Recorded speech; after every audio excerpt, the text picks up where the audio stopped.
Let me paint you a picture. It's 1992. You're at a stoplight somewhere in America. You're sitting in your brand new Corvette, one of the most iconic American sports cars ever made. You've got a V8 under the hood, you've got a six-figure price tag in your rearview mirror, and you've got the kind of confidence that only comes from driving one of America's most celebrated performance machines. Then, a Firebird pulls up next to you. Not just any Firebird, but one that looks slightly angrier than stock. Lower, meaner, with a subtle presence that tells you something about this car is very different from the one you might have seen in your neighbor's driveway. The light turns green. And that Firebird absolutely destroys you. Not close. Not competitive. Destroy. And as it disappears into the distance, you're left sitting there wondering, what on earth was that? That, my friends, was the Pontiac Firehawk, one of the rarest, most capable, and most criminally overlooked American performance cars ever built. A car that didn't just compete with the Corvette, it genuinely embarrassed it in multiple performance categories. A car so capable that even today, enthusiasts who know about it talk about it in almost reverent tones. And yet, most people have never heard of it. Today we're fixing that. The full story, the man behind it, the engineering that made it possible, the numbers that still turn heads, and why there are so few left that finding one today is like finding buried treasure. Let's get into it. To really understand what the Firehawk was and why it mattered, you need to understand the world it came from.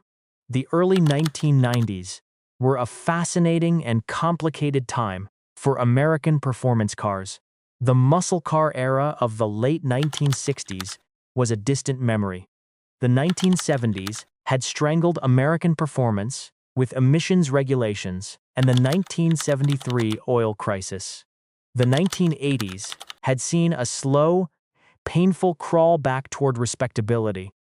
But American performance cars were still widely considered inferior to European sports cars in terms of handling and overall capability.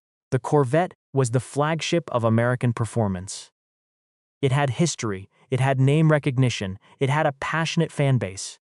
But even the Corvette had its critics, handling dynamics that lagged behind European competitors. A reputation built more on straight-line muscle than genuine all-around sports car capability. Meanwhile, Pontiac's Firebird was in an interesting position. It had always lived in the shadow of the Camaro, its corporate sibling, and both cars were perpetually compared to and contrasted with the Corvette. The Firebird had street credibility and a loyal following, but it wasn't generally considered in the same conversation as truly elite American performance cars. That was about to change dramatically, because a company called SLP Engineering had an idea, and that idea was going to produce one of the most capable American performance cars of the entire decade.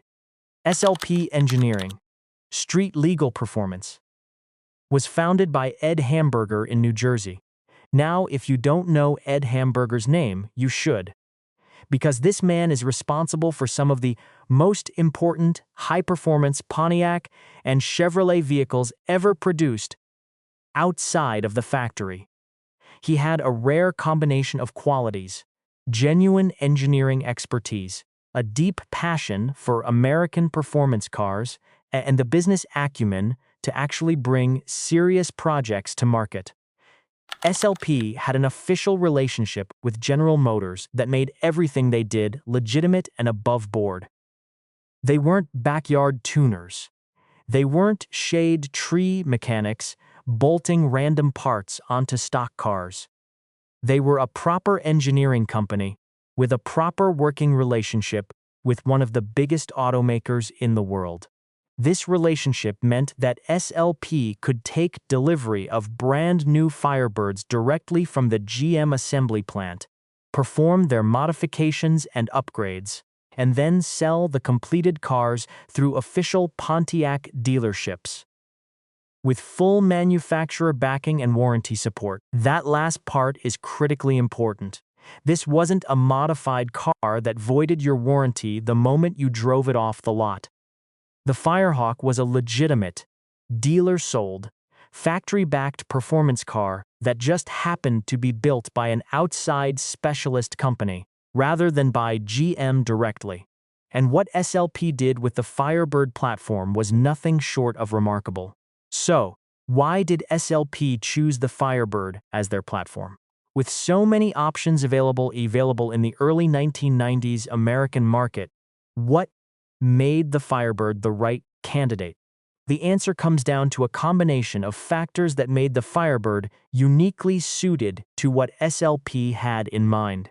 First, the platform was genuinely capable. The F-body platform that underpinned both the Firebird and the Camaro was a solid foundation with real performance potential. It wasn't a compromised economy car platform being asked to do things it was never designed for. It was a proper rear-wheel drive performance car layout with good bones. Second, the engine options were promising.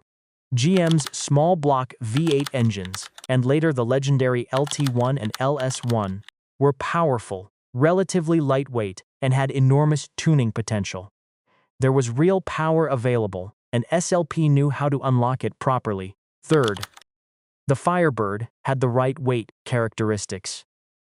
Like the Pinto before it in a completely different context, the Firebird's weight distribution and overall mass made it a genuinely responsive platform when the suspension and drivetrain were properly sorted.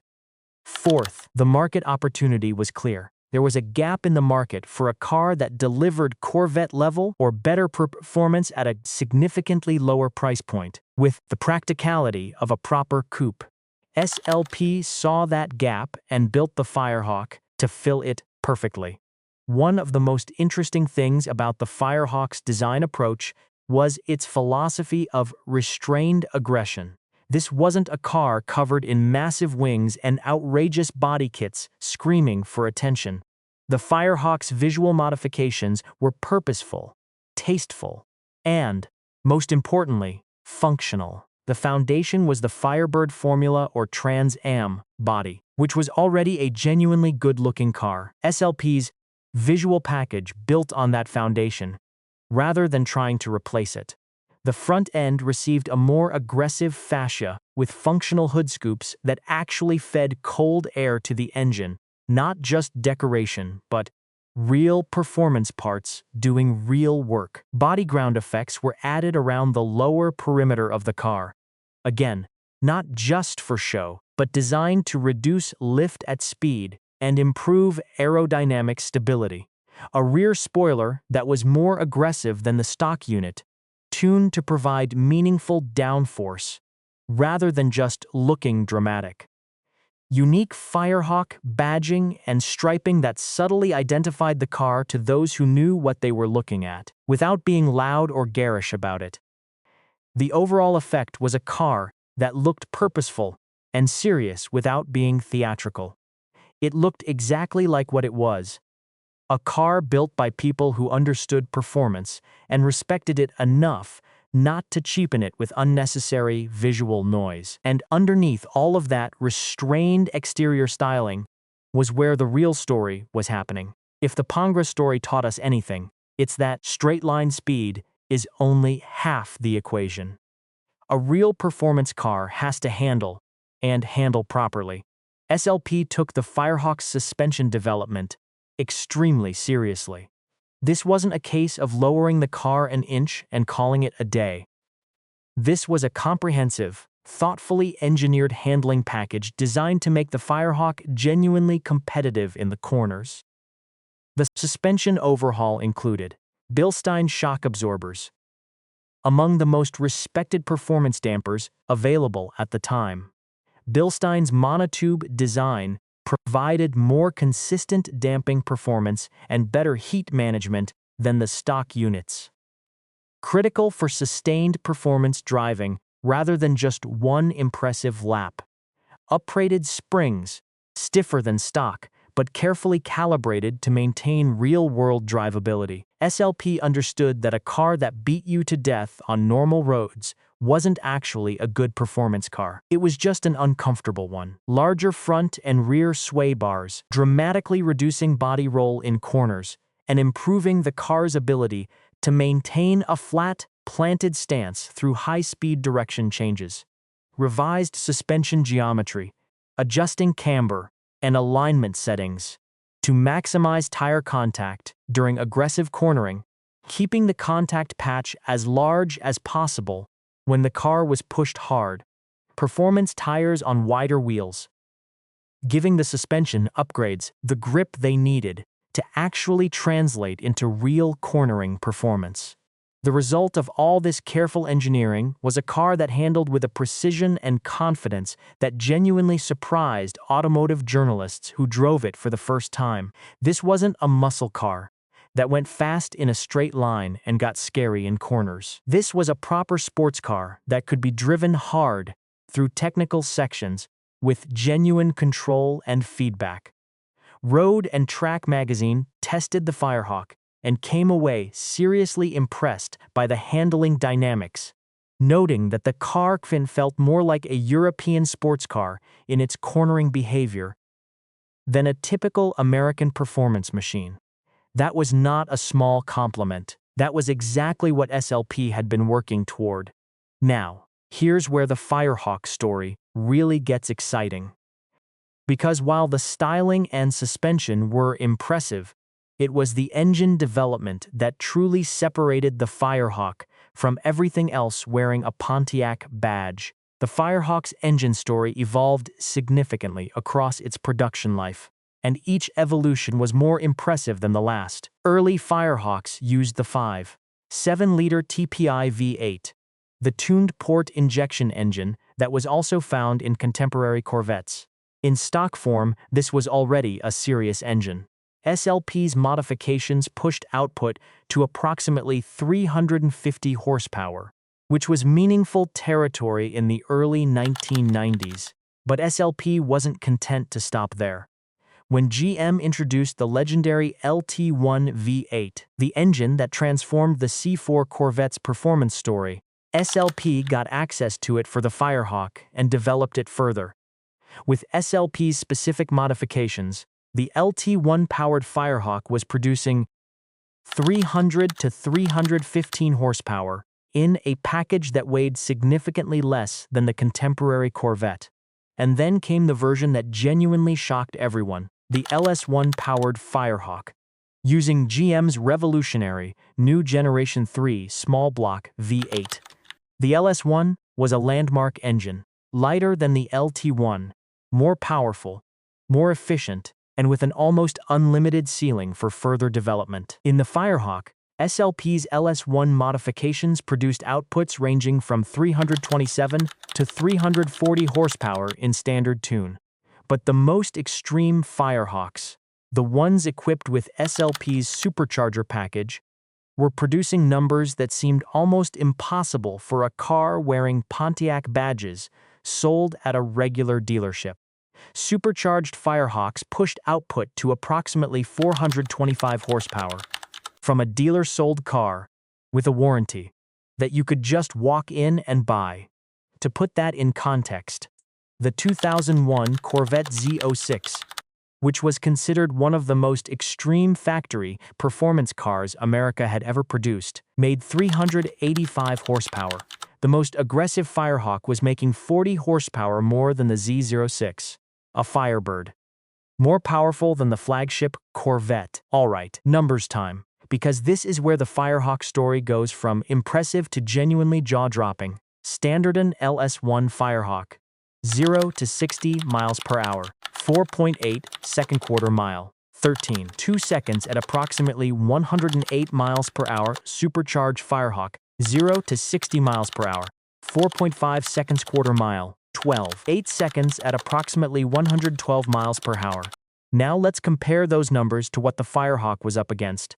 Car to 60 quarter mile 2001, Corvette Z064.0 SEA 12.6, SE201, Corvette C54.7 SEA 13, 1 Sec Dodge Viper, 2001. Fort 1 Sec 12.4, Sec Firehawk, supercharged 4.5, Sec 12.8 Sec Firehawk Standard, LS 14.8 Sec 10.2, Sec. The standard Firehawk was faster than a contemporary Corvette C5. The supercharged version was splitting the difference between the standard C5 and the legendary Z06. And it was doing all of this while costing significantly less than the Corvette. A base Firehawk came in at around $32,000 to $38,000 depending on option and year, while a comparable Corvette would run you $45,000 to $50,000 or more faster than a Corvette, cheaper than a Corvette, more practically usable than a Corvette. The Firehawk wasn't just competitive. It was making serious arguments that it was the smarter performance car purchase. Straight-line numbers are impressive. But the Firehawk's story gets even better when you look at what it did on a real track. Road and tracks testing showed the Firehawk pulling lateral acceleration numbers that put it firmly in genuine sports car territory. The combination of Bilstein's suspension, wide performance tires, and carefully tuned geometry produced a car that could be driven with real confidence and precision by anyone with the skill to use it properly. Motor Trend put a Firehawk on the track against contemporary competition and came away genuinely impressed, specifically noting that the car's balance between straight-line performance, cornering capability, and everyday drivability was a combination that very few cars at any price point could match. Car and Driver called the Firehawk the best performance value in America during peak production years, a statement that carries real weight when you consider what they were comparing it against. This wasn't a one-trick pony that went fast in a straight line and fell apart in corners. This was a genuinely complete performance package that could embarrass cars costing twice as much on a proper road course. The Firehawk was available from 1991 through 2002, an 11-year production run that saw the car evolve significantly as GM updated the underlying Firebird platform and drivetrain options. Purchasing a Firehawk was straightforward by design. You walked into a participating Pontiac dealership, you ordered one, and it arrived as a complete, finished car with full dealer and manufacturer support. No gray areas, no voided warranties, no wondering whether your modifications were legal. Standard Firehawk pricing ranged from approximately $32,000 to $38,000 through most of the production run, representing genuinely strong value against the competition. The supercharger package added approximately $4,000 to $6,000 to the base price, pushing top-spec cars toward the low $40,000 range. Still significantly cheaper than the Corvette, it was embarrassing on the street. SLP also offered various option packages covering appearance items, additional suspension tuning, and brake upgrades for buyers who wanted to push the car even further. Here's where the Firehawk story becomes genuinely special for collectors. Across its entire 11-year production run, from 1991 to 2002, SLP produced approximately 3,000 to 4,000 Firehawks in total. That sounds like more than the Pangra's 20 to 50 cars. And it is, but spread across 11 model years. That's an average of roughly 300 to 400 cars per year across the entire United States, in a country of hundreds of millions of people. That is genuinely rare production territory. The supercharged versions were rarer still, produced in even smaller numbers, that make specific variants highly sought after by serious collectors today. And of those 3,000 to 4,000 cars produced, the intervening decades have not been kind to all of them. Some have been crashed. Some have been modified beyond recognition. Some have simply worn out and been parted out. The number of clean, original, well-preserved Firehawks remaining today is meaningfully smaller than the original production figures suggest. Finding a good one today requires patience, knowledge, and a willingness to travel. These cars don't come up for sale often, and when they do, knowledgeable buyers move quickly. So, why does the Firehawk matter today? Why are we still talking about a car that went out of production in 2002? Because the Firehawk represents something genuinely important and genuinely rare in automotive history. It was a car built by people who cared deeply about getting every detail right. Not a rushed product designed to hit a price point. Not a marketing exercise dressed up in performance clothing. A real, serious, carefully engineered performance car that set out to be the best it possibly could be. And largely succeeded. It beat the Corvette in straight-line performance. It matched European sports cars in handling dynamics. It delivered all of that at a price that made genuine sense. And it did all of it while being sold through regular dealerships with full warranty support, making it accessible to real people, not just wealthy collectors. The Firehawk was the answer to a question that most people weren't even asking. What happens when serious engineers take a Firebird and refuse to compromise? The answer was one of the greatest American performance cars ever built. A car that deserved far more recognition than it ever received. A car that, if you're lucky enough to find a clean one today, still has the ability to genuinely shock people who think they know what American performance cars are capable of. So the next time you're at a car show and you spot a Firebird that sits a little lower than usual, with subtle ground effects and Firehawk badging, stop. Look closer.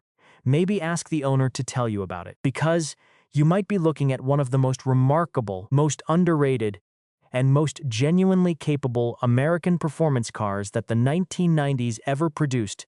Drop a comment below. Had you ever heard of the Firehawk before today? I want to know how many of you already knew about this car, and how many of you are discovering it for the first time right now. If you enjoyed this video, please like, share, and subscribe. It takes 2 seconds and it genuinely makes a huge difference. Until next time, enthusiasts.